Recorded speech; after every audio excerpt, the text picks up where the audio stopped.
Hi guys, मेरे पास है ये सैमसंग की तरफ से आने वाला कमाल का स्मार्टफोन जो कि है सैमसंग गैलेक्सी A34 5G। तो आज करने वाले हैं इसी फोन का रिव्यू, साथ ही दिखाएंगे आपको कैसा है फोन और क्या है इस फोन में खास। तो चलिए शुरू करते हैं इस वीडियो को। और अगर आप चैनल पर फर्स्ट टाइम विजिट कर रहे हैं तो सब्सक्राइब जरूर करना चैनल को, ताकि आने वाली वीडियोस में आपको नोटिफिकेशन जरूर मिले। बॉक्स कुछ इस तरीके से दिखता है इस स्मार्टफोन का, और करते हैं इसको अनबॉक्स फटाफट से।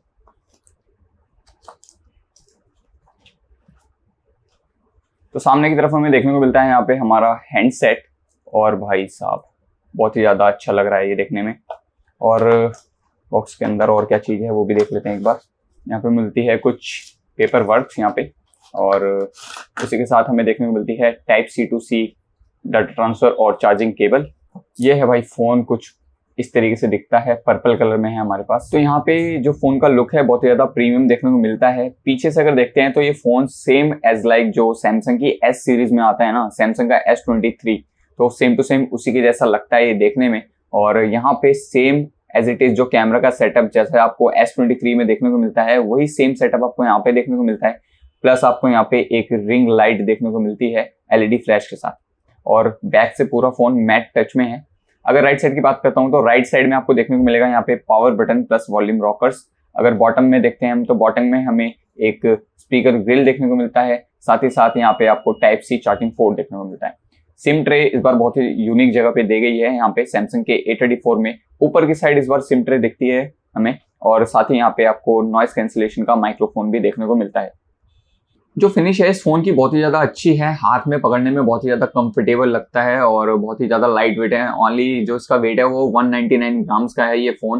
तो डेफिनेटली अगर आप इसको अपने पॉकेट में होल्ड करने वाले हो तो भाई आपको कोई दिक्कत नहीं आने वाली है इस फोन में, क्योंकि लाइट वेट फोन है और आपको मजा आएगा इसको कैरी करने में। अगर मैं बात करता हूँ इसके कैमरा की, तो यहाँ पे आपको ट्रिपल कैमरा सेटअप मिलता है, और फ्रंट में सबसे ऊपर आपको देखने को मिलता है 48 मेगापिक्सल का मेन कैमरा, साथ ही आपको 15 मेगापिक्सल का अल्ट्रा वाइड लेंस देखने को मिलता है, और उसके नीचे आपको मिलता है 5 मेगापिक्सल का डेप्थ सेंसर, जो कि आपको पिक्चर क्वालिटी बहुत ही ज्यादा इनहेंस करके देने वाला है। बढ़ते हैं इसके फ्रंट की तरफ, तो फ्रंट में आपको एक बहुत ही अच्छी बड़ी डिस्प्ले देखने को मिलती है। 6.55 इंच की आपको एक full HD plus AMOLED display देखने को मिलेगी विद कॉर्निंग गोरिल्ला ग्लास 5, जो कि आपकी 120 हर्ट्ज पे वर्क करती है। तो भाई डिस्प्ले की अगर मैं बात करूं तो बहुत ही ज्यादा सुपर डिस्प्ले आपको देखने को मिलेगी। बस एक छोटी सी चीज की कमी है, वो है इसका कैमरा।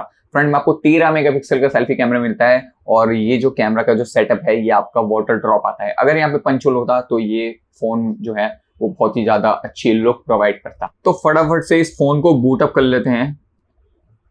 यहाँ पे हमें देखने को मिलता है सैमसंग का ब्रांड का logo plus security by Knox protection यहाँ पे आपको देखने को मिलेगी।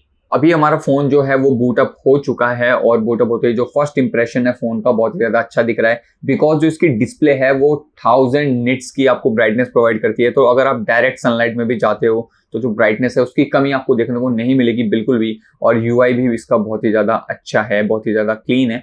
और टच रिस्पॉन्स की अगर मैं बात करूँ तो 120 हर्ट्ज की डिस्प्ले है इसकी, तो आपको टच रिस्पॉन्स भी बहुत ही ज्यादा अच्छा देखने को मिलेगा इस फोन में।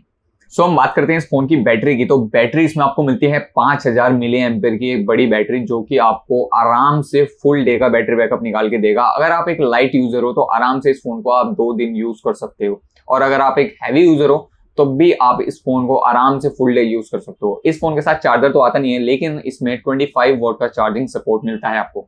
25 वोल्ट के चार्जर से आप इस फोन को अप्रोक्स 0 से 100% 2.5 घंटे में आप आराम से इसको चार्ज कर सकते हो। तो बड़ी बैटरी के साथ साथ आपको इस फोन के अंदर डायमेंसिटी का MediaTek 1080 का प्रोसेसर देखने को मिलता है, जो कि आपका 5G में वर्क करता है, और उससे आप बहुत ही अच्छे मल्टीटास्किंग कर सकते हो। साथ ही साथ अगर आप गेम के शौकीन हो तो आप इसमें मल्टीमीडिया और हैवी गेम्स भी खेल सकते हो। तो ओवरऑल ये स्मार्टफोन हो सकता है आपके लिए एक मिड रेंज में बहुत ही ज्यादा बेटर ऑप्शन, बिकॉज ऑफ इसके कैमरा क्वालिटी, इसका डिजाइन, इसका स्लीक डिजाइन, इसकी डिस्प्ले। ओवरऑल अगर देखा जाए तो बहुत ही अच्छा स्मार्टफोन है ये 30,000 रुपए के अंदर में।